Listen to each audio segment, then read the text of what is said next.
And now I'd like to welcome you to today's webinar on leadership and development, thinking with critical insight. I'm going to hand things over to our featured presenter today. He is executive leadership coach and professional development consultant, Mr. Tom Bohens. Tom, you now have the floor. Thank you. So welcome. I see there's almost 200 people here. It's amazing. I can kind of feel the energy of the curiosity that brings, and I don't really know who's in the audience and what the background is, but I'm assuming there's already a lot of wisdom and knowledge about this topic that I think is very compelling, critical thinking. I like to talk about it as the whole of critical thinking because it's really a set of capabilities, and this set of capabilities is really very necessary to our success, both as individuals and professionals and executives and leaders, but also to our teams, our companies, and to our community. So thank you for having me and welcome. BLUF. I do a lot of work with the military in various ways, and there's a communication principle in some of the military that they call BLUF, which is bottom line up front. And it's really a very simple thing. It's the preference that you start with your conclusion and then follow it up with the supporting facts around your conclusion. So that's kind of what I do today, and it serves as our agenda. These 6 things are the dimensions of critical thinking that we're going to cover very briefly today. So it's, first of all, it's the language. What does the language really mean? And it's for the real world and people. Just what I mean there is that in order for people to agree on what's expected, to hold each other accountable, to see about what new directions they might go in, they have to be able to articulate it. And so this gives language across a lot of different categories. Hopefully, we'll communicate the value of this skill set to you today as well. We want to talk about what its process characteristics are, and we think of it as a dual process, which means that it flows linearly, A, B, and C, but it also doesn't flow linearly. It flows organically and it hits reciprocal. So you might go A to B to C and decide that, hey, I got to go back to A, or it's very organic while it has a structure at the same time. So the process part of it is twofold, a dual process. Mindset is something that we think of as a key component to being an effective critical thinker. We'll spend some time on that and some examples of mindsets that are valuable in the critical thinking process. There's a couple pieces of knowledge that we think that are important to execute the process well. For example, knowledge about bias is one of the things we'll talk about, and we'll talk about a few of those today. And finally, there's just a few techniques that we think are useful for critical thinking, for leading a critical thinking or participating in critical thinking, especially if you're working in a group setting. So we only have this 45 minutes, and I hope that we can sharpen your grasp and solidify your commitment to critical thinking during that time. So today, this morning actually, I was just talking to someone and I was reminding them that training or a webinar is an event, but learning is a process. So today we'll cover some terms and concepts. We'll have a little Q&A, and I'll try to play both question and answer when I can. But your ability to apply these things to business-specific situations or organization-specific situations, and your ability to challenge your thinking and really, once you figure you have something set out, to come up with a contrast and be able to reconcile those differences, that type of learning is beyond what we can do in 45 minutes, and it's something I encourage you to take this new sense of how big critical thinking is and to follow up with some activities. So this is basically represents one of 3 parts. So we really kind of have 3 segments today. So play a little bit with critical thinking, what a definition is, and then talk about a little bit about our modern challenges and why critical thinking might be important.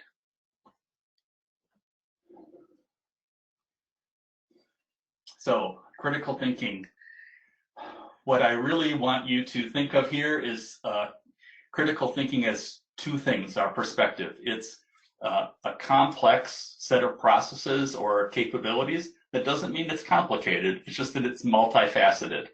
And it's also a global set of capabilities. And by that we mean it isn't just designed for one context or one setting. It's a skill set that has utility It can play all the positions on the team, so to speak, in many different ways. So it's a skill that it's not a narrow skill, it's a general skill. Some of the common ideas we might have about what critical thinking is. It's one of those ideas that we use the term and it makes sense to us, but it's a little bit soft around the edges in terms of our pinning down what it is. And a lot of us commonly would think of it as, well, it's well-considered thinking, or it's well-judged processes, or it's something that's scaled and focused very well, or it's problem solving, or if you're a product designer, maybe it's good design. These are all kind of synonyms for critical thinking. And the good news is that all of those are true. You're all right, because critical thinking is what we call a high order skill versus a more concrete skill. So this little diagram that we have on our screen, this is based on Bloom's taxonomy, which a lot of you have, I'm sure, heard about. And it's the idea that there are simple things like we learn in elementary school that are really basically the accumulation of facts and understanding, what those facts are and being able to make basic comparisons. So we might know what a dog is, and we might be able to recognize a dog, and we might be able to compare different types of dogs and recognize different types of dogs and compare them to other animals. But critical thinking isn't so straightforward. It isn't so simple because it's a high order skill. It requires some effort to integrate it and to make sense out of it, and to actually integrate kind of the whole depth or the whole range of what critical thinking is. I like to compare it to like an iceberg, if you can imagine an iceberg.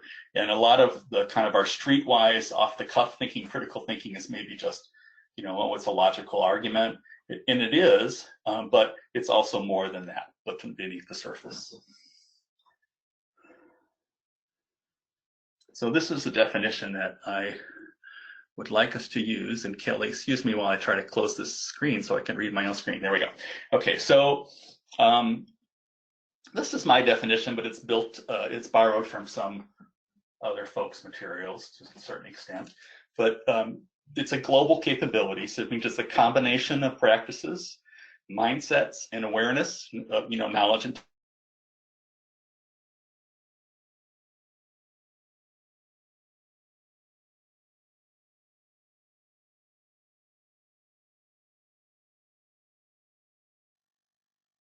capability that is used in many situations and skill areas. So we just don't do critical thinking. We use critical thinking to do things. So we might use it for decision making or problem solving. We might use it for recruiting.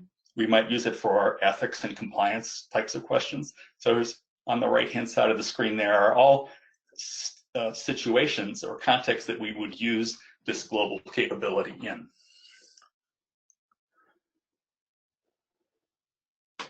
So is it, that's the definition of critical thinking for starting. So is it valuable? There's an important question. So you may already hold a strong specific conviction that this is valuable, that this is important, or others may have some little more of a curiosity about it, but they're not convinced. So what we want to find out is a little bit more about how you might find this valuable, and we're going to tee this off of an audience poll. Kelly, that's your cue. Am I online? Yes, I'm sorry. It took me a while to unmute. So the poll is live now, so if you all can please make your selection.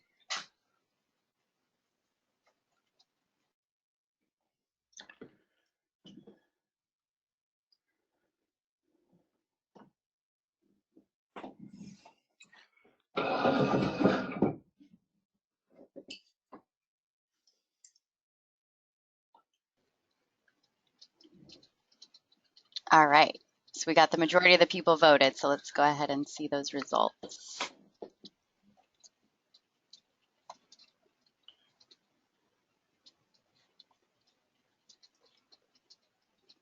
Still collecting responses.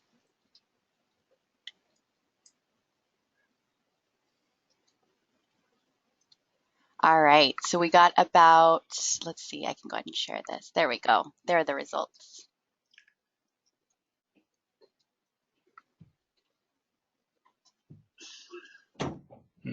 I don't see them, Kelly. Okay, so we have about 54% in we get bogged down in detail, 67% there is conflict when there should be collaboration, 42% we have less routine and more exceptions, and 53% we want both quality and agility, and 49% we have imperfect information. It's pretty even across the board. Yeah, it is. And I confess that I would expect that all of these things are challenges that most of us have in organizations. And the case I'll make, and we'll try to rebuild it at the end, is that all of these things are affected by or helped by the whole of critical thinking. So, for example, getting bogged down in detail, that's something that happens to us. One of the skills of critical thinking is to be able to filter out what is unnecessary or irrelevant in terms of facts, and to get past some bias that might drive us into a lot of detail. So it's not like there's a magic wand that once you understand these things, you won't get bogged down in detail, but it does give you a little bit more certainty about whether to be patient with that or whether to shift that. And really importantly, it gives you language and gives your team language to bring this up and open this up as a point of conversation in a way that's engaging for the team. So let's go look at, can I have my screen back now, Kelly? Yeah, you should be able to move forward now.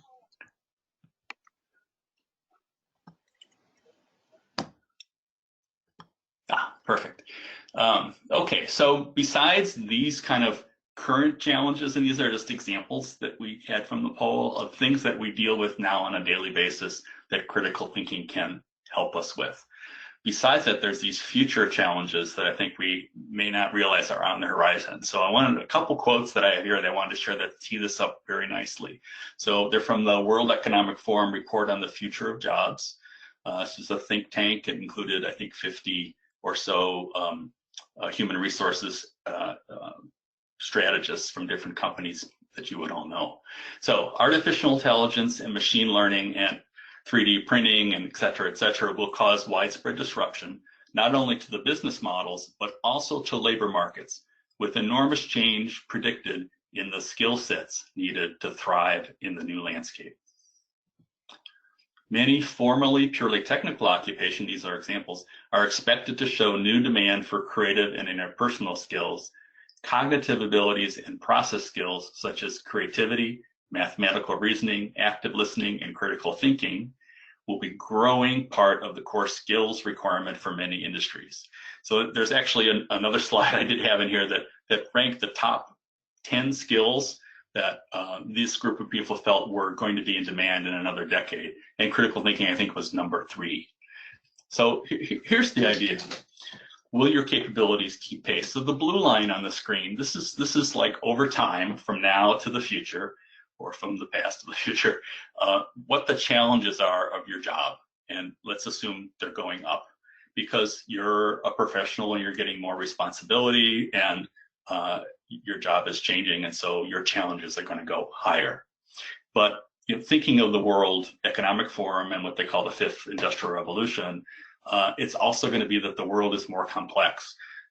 Machines and artificial intelligence and tools like that will do a lot of the routine of our jobs, and we'll be left with the more complicated pieces and the exception pieces. So not only will our job change because our role is changing and we're progressing, the world is going to get more complicated. So that line goes up.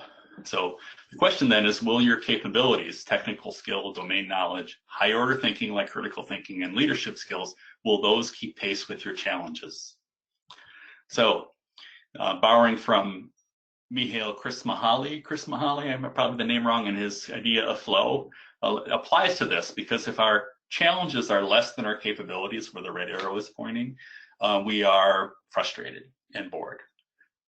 If the challenges are higher than our capabilities, then we have fear and anger, and we have performance issues. So the sweet spot where we have flow is where our capabilities match our challenges, and we could muster everything we have to address them, and those things match up. So the challenge on critical thinking is, if critical thinking is an increasing demand as we move up, And if critical thinking is an increasing demand as the world changes, where are we now on that green line, and what do we need to do to build those capabilities? What capabilities do we need?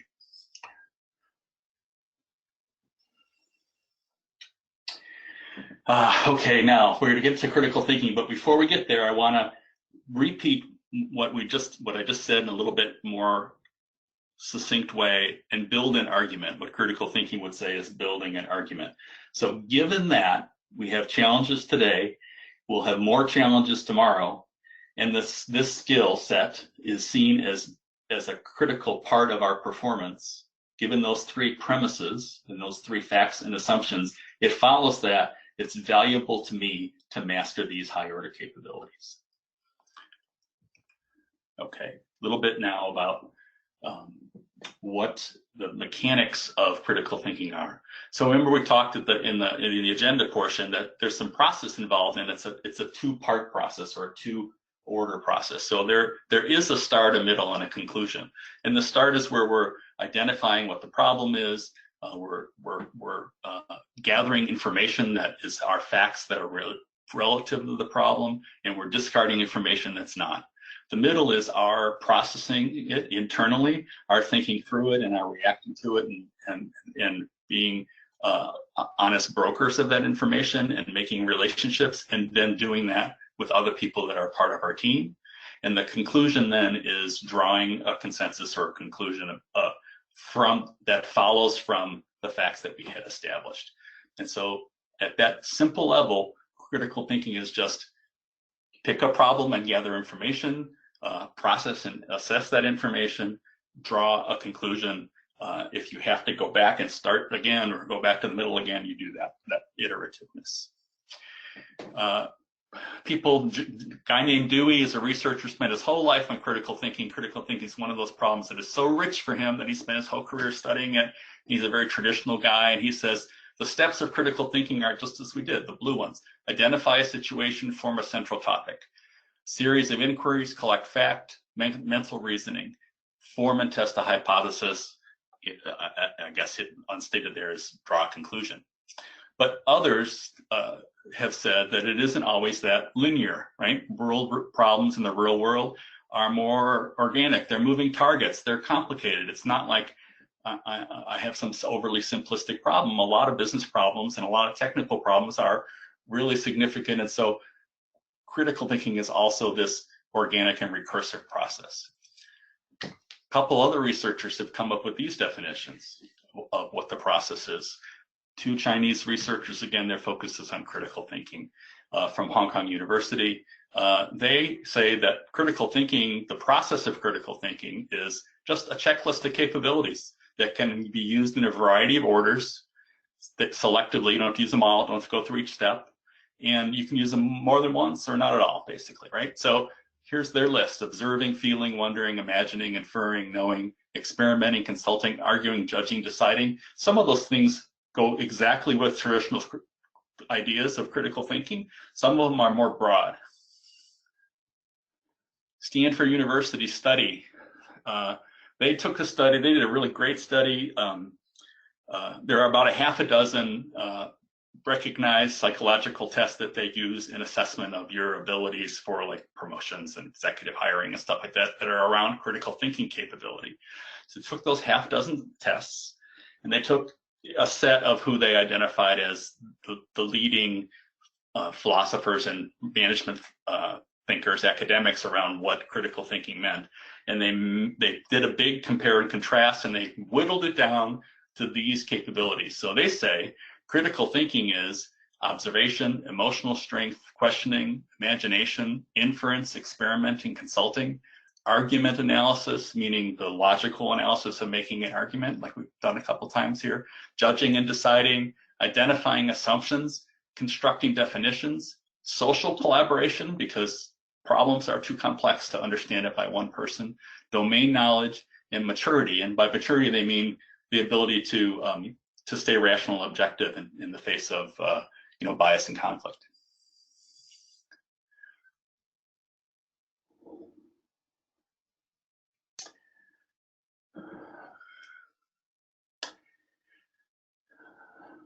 I just want to recap real quickly. So far we said critical thinking is a higher order capability. It's a high utility, global capability. It means it's used in many situations. It's not something you do, it's something you use. And it's both a linear process and not a linear process at the same time. So we're going to go a little bit more about some of the characteristics of critical thinking, and one of them is mindset. And that basically means there's the mindset that you bring to the critical thinking process has a big impact on how good of a critical thinker you are. Now, there's probably some of the 200 people on the call who already appreciate that mindset is a powerful part of performance. Others of you may think it's a little too new age guru-ish, or just may not have figured out exactly what people mean when they say those things. But the evidence is really clear that what happens in our inner game affects our outer game. Athletes talk about this all the time. Coaches talk about this all the time. High achievers, you go listen to, Steve Jobs talk about what really drives him. He talks about what's going on inside as well. So the mental capacity, the mental perspective that you bring has an impact on whether or not you are going to be effective in your critical thinking process. So we're just going to look at a few of them real quickly. Again, we're on a short time leash here. So one, don't jump to conclusions. So go with the open mindset of saying, I'm going to defer making a judgment and I'm going to listen. So people often make conclusions before they have all the facts. This is actually a natural reaction that you should be self-aware about. If you think about it in terms of needing to make a quick judgment from a fight or flight or a survival standpoint, we see something, we make a judgment about it. So that's great if we're trying to survive, but it's not necessarily great if we're trying to do critical thinking type things. So we have to defer judgment. So it's an important step to take the time to acquire the necessary and sufficient information for your problem. Be mindful of the dynamics that are going on there. And as you assess your facts, consider if you have what you need to make a conclusion and communicate it. Open-mindedness means being willing to take evidence or arguments that may cause you to revise your current understanding. So open-minded doesn't mean you're not specific about what you're thinking about, but you're willing to take in a different opinion or look at information that might disrupt the path that you're on currently. So you concede that there may be something relevant that you do not know, and you suspend bias and prejudgment about it. Curiosity is a companion to open-mindedness, a virtue by which we learn. So being curious is not just accepting new information, it's proactively exploring what you do not have knowledge of, but suspect may be relevant. So normally we like to say, we'll just solve this problem based on what our current knowledge base is, but sometimes we can follow our instincts and say, follow our instincts and curiosity and go somewhere that we haven't figured out yet. Maybe we should talk to this person because this seems like this is relative to it. Let's learn what they have to say about this, what their perspective is. And then the last mindset here is about perspective, changing your perspective. So an alternate perspective is an act of open-mindedness and curiosity. What alternative perspectives might you take? I'm reading the slide here, obviously, but this means, so you might want to look at a problem from your customer's perspective, for example, or your coworkers, or your stakeholders, all the people that are involved or are going to be affected by this. Taking the time to look at what the facts are and what's necessary and sufficient or relevant around this topic from all those perspectives can very much open up your questions about what the facts are, and those new perspectives may confirm what you're already thinking, or they may disrupt your analysis and your conclusions. And the one specific one here is the future. Looking at something from the future perspective is actually, how will this look 5 years down the road? It's a very powerful perspective to take. So putting this all together, this is our last segment. And but it's still a good bunch of stuff here. So in this last segment, there's completing the puzzle. We've already kind of defined what we think critical thinking is. We've already talked about what its value is today and in the future. We talk about the steps, the dual process, the two-part process. We talk about mindsets that can amplify our ability to be a critical thinker. And so we just have 7 more things to complete the puzzle. It's 2 more puzzle pieces. There's 5 bits of knowledge that come in handy and are essential to the critical thinking process. And it's 2 techniques that you can use, especially in group settings, to help move the processes along or improve its quality. So 1, we have a countdown, 1 to 7. The concept of necessary and sufficient. So necessary and sufficient, it's really kind of an easy concept that's sometimes hard to communicate. My own observation in the real world of working is that it often doesn't come up in conversations. People kind of bypass it. So knowing that it's there, having everybody clear on the terminology can really sometimes help people, again, raise the goal. So let me try to illustrate what this is. So I don't, rather than the picture that you see on the screen, I need you to use your imagination. Imagine that you've got a goal or a business problem, and you've got a whiteboard, and that you've had a brainstorming session, and there's Post-its all over the place. People have clustered them into categories, and you got this huge set of Post-its. Now, next to that is a blank whiteboard. So now you ask the question, of all the stuff on the whiteboard, which ones are necessary to complete the goal? Which ones are non-negotiable to complete the goal? So looking at the picture on the screen, it could be you got these 7 things in the guy's head, and you ask the question, which ones are necessary to complete the goal? And it's, well, there's only 3 of them there. The others are inconsequential, or maybe they're not strong candidates anyway. So narrowing it down to what's necessary makes your thinking sharper, makes your communication sharper, and makes your assessment of do all these facts eventually lead to a conclusion, makes it much clearer for you. So the second step is you're looking at the right-hand board that has just the essential things, or we'll use the picture on the screen, the 3 dots. You look at that and you say, is anything missing?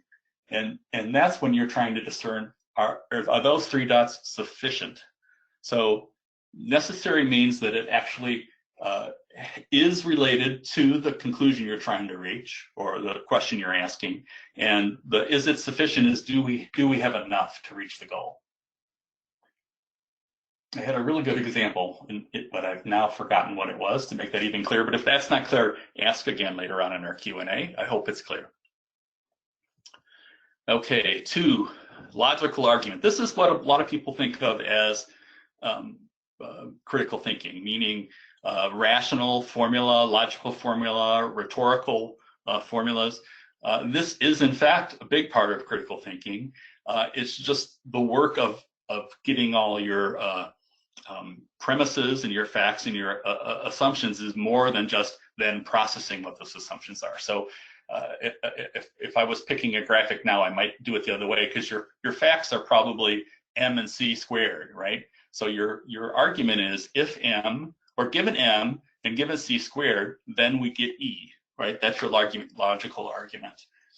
And so you can spend whole classes, you can spend whole semesters, you can go forever at the kind of the technical formulas of logical arguments, and that is time well spent if that helps you process them.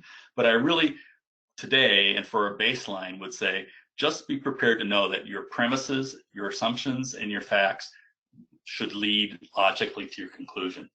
And there's a term called non sequitur that many people have heard. It comes up on the news a lot, or you're reading a book, or occasionally in a big debate scene on your movie, right? But a lot of people don't remember what non sequitur means, and I have to sometimes stop and look it up, or I used to. Now I know what it means.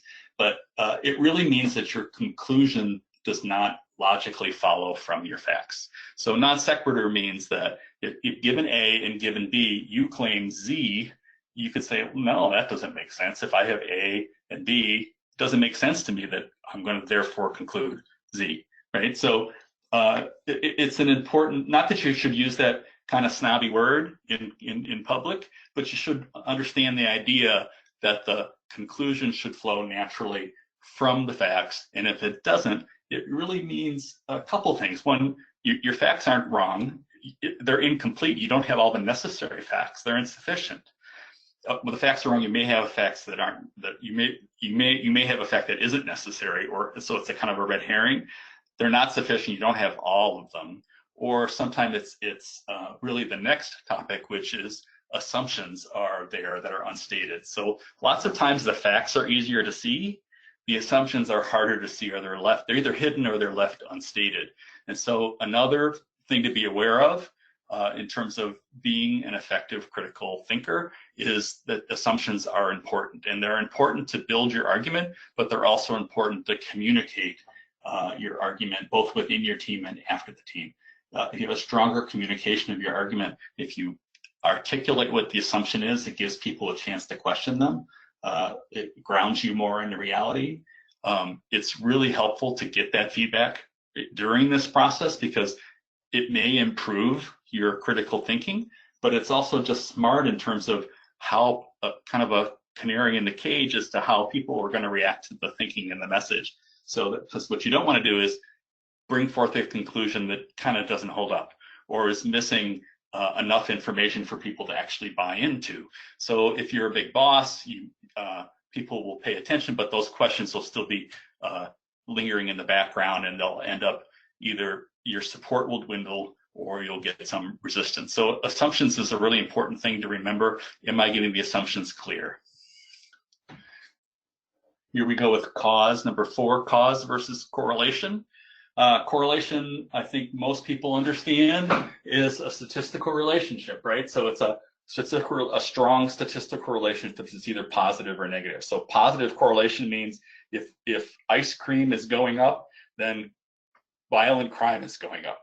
Negative correlation means if ice cream is going up, violent crime is going down. So so be clear on kind of what the basics of correlation are, but also I think anybody that's taken the statistics class will recognize that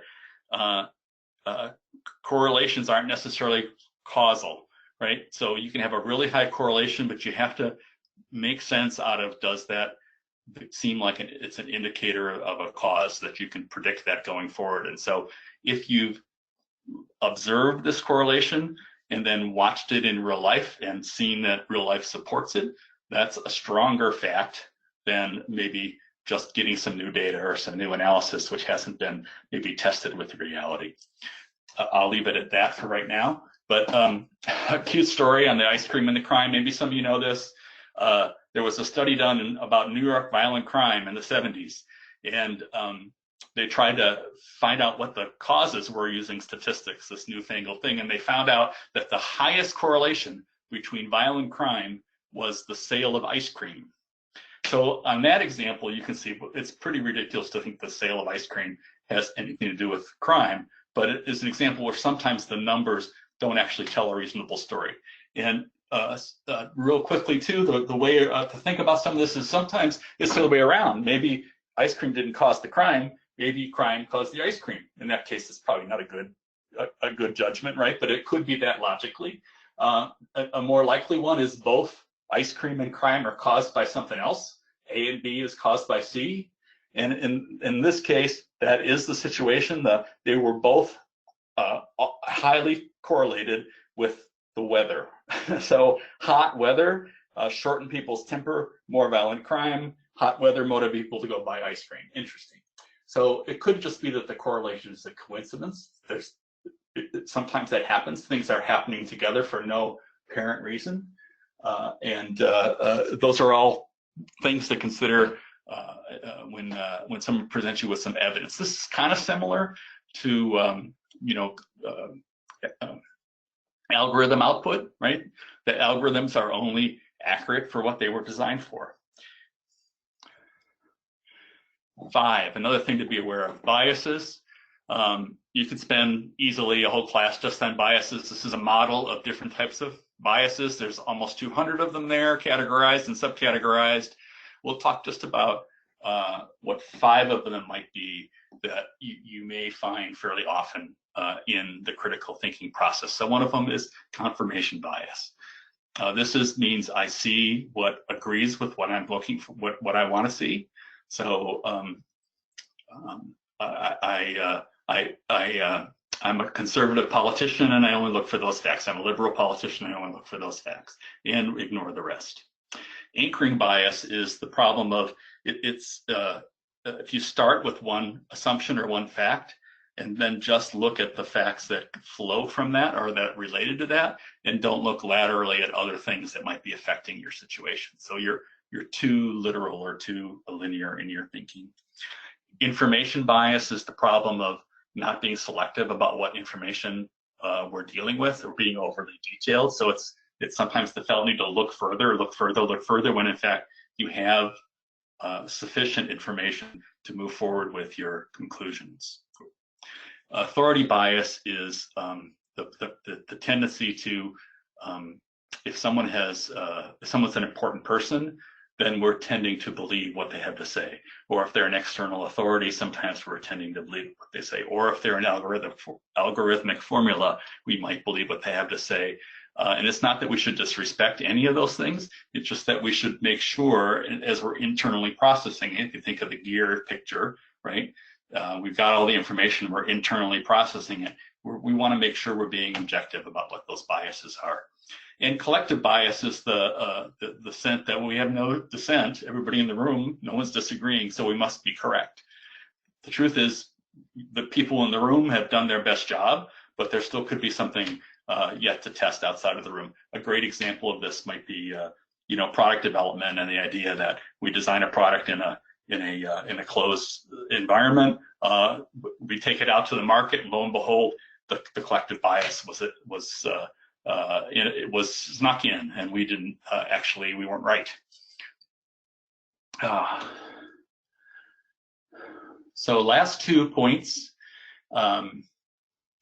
are some techniques that we can use, and one of them is called lateral thinking, and this is based on a gentleman named Edward de Bono's thinking system. He coined the term lateral thinking, and he was some of you, if you don't know, was one of the early definers of the creative problem-solving process, and a big guru on creativity and innovation.